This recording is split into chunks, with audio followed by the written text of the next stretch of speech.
Hello everyone, LRon here with video 21 in my OT8 guide. This video will take us all the way to voting. So in video 22 we will complete Wednesday and make everybody OT4.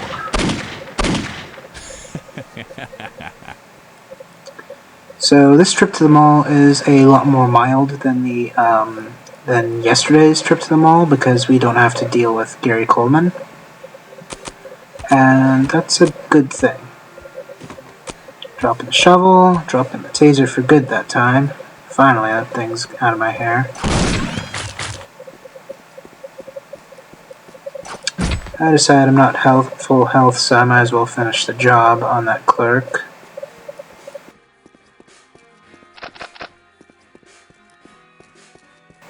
Oh, another axe. How about that?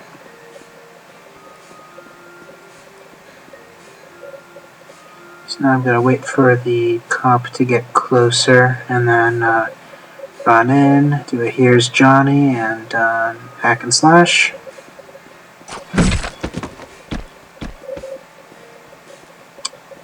I seriously think that they used to have much better reaction times. Like, they'll draw their weapons faster back in October.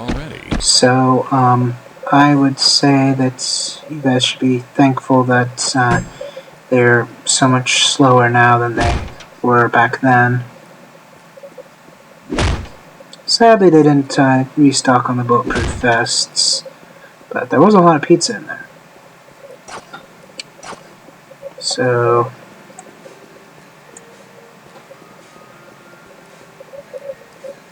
yeah, run up and she doesn't notice me.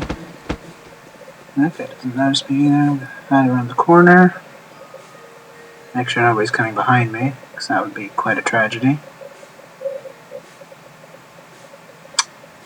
It would be a pretty cool feature if the right click on the axe functioned more like the sledgehammer and give it a nice little tomahawk throw. That would probably make it a bit more overpowered than it could, but I mean,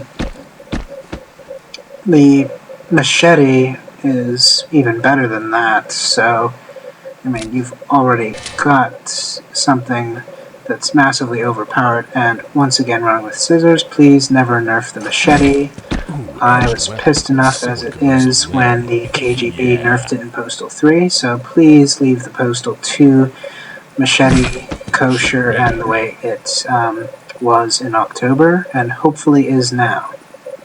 I'll be finding out soon if it's been tampered with. So, if you don't care about catnip at this point because you've got all that surplus, you can just take that exit to the left there. But I need catnip, so I'm going over to Cat Heaven.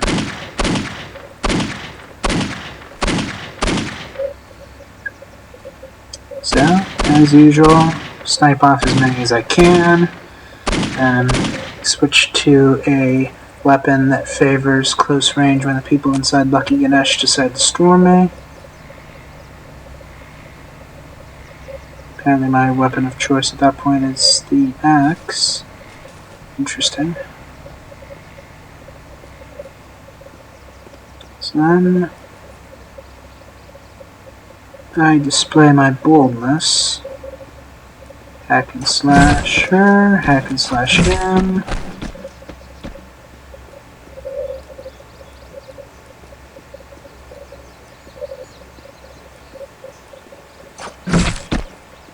I'm just a psycho. So then, while we're here, we might as well pick up the bulletproof vest. I mean, we've come this far. First, we'll wait for this guy to come around the corner. Ooh, a redneck. We need some revenge against rednecks. Especially after all that GIMP nonsense.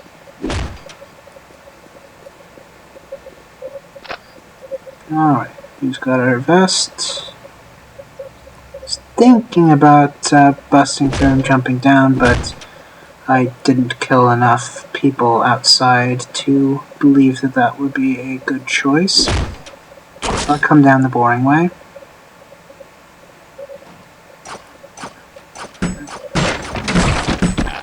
That's the stuff.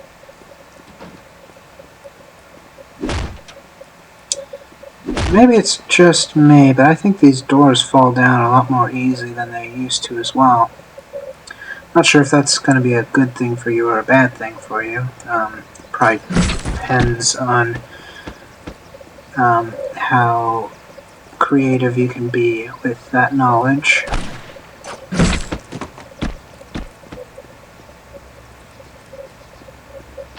So now we are in a respectable enough state to want to go and make the trip. Lots of health in here. Interesting. This is probably one of the most health-heavy zones there is. Probably the only one that has more would be the food court inside the mall.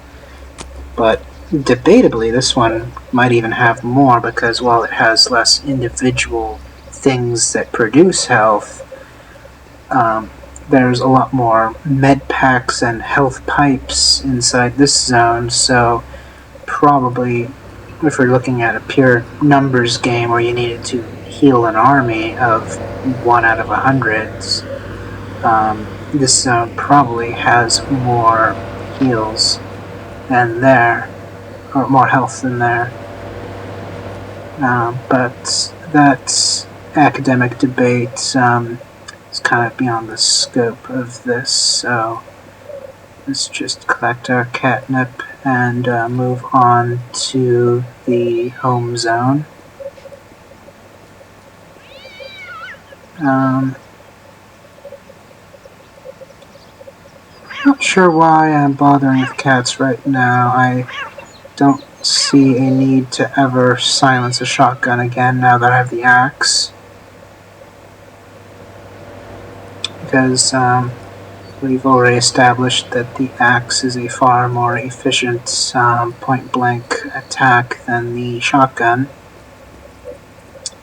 But maybe it's just that I like cats. So someone's left Lucky Ganesh and is patrolling. Once I determine that it's safe, I go up and hack.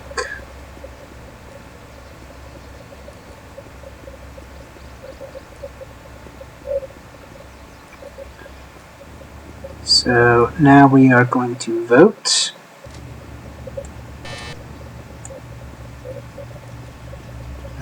So this time we're going to go straight in and deal with the chef first and not worry about the cops until later, because that was a quick and silent kill.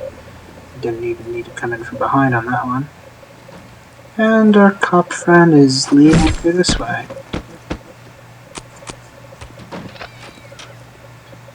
But we've got more cops upstairs because they want to make sure that the voting is not rigged. But the voting's totally rigged because I'm gonna not even click on the ballot itself and it's still gonna choose the same exact spots that it always chooses.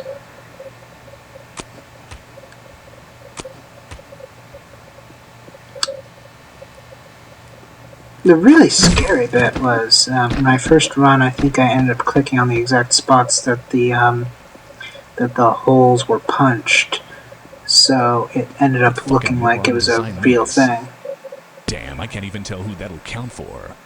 So right side of the board, left side of the board, a little higher than the first one, top left corner, and didn't go through all the way. But they can obviously tell what my intention is. So somehow, being as far away from the ballot as possible, I still make my votes. I will see you next video.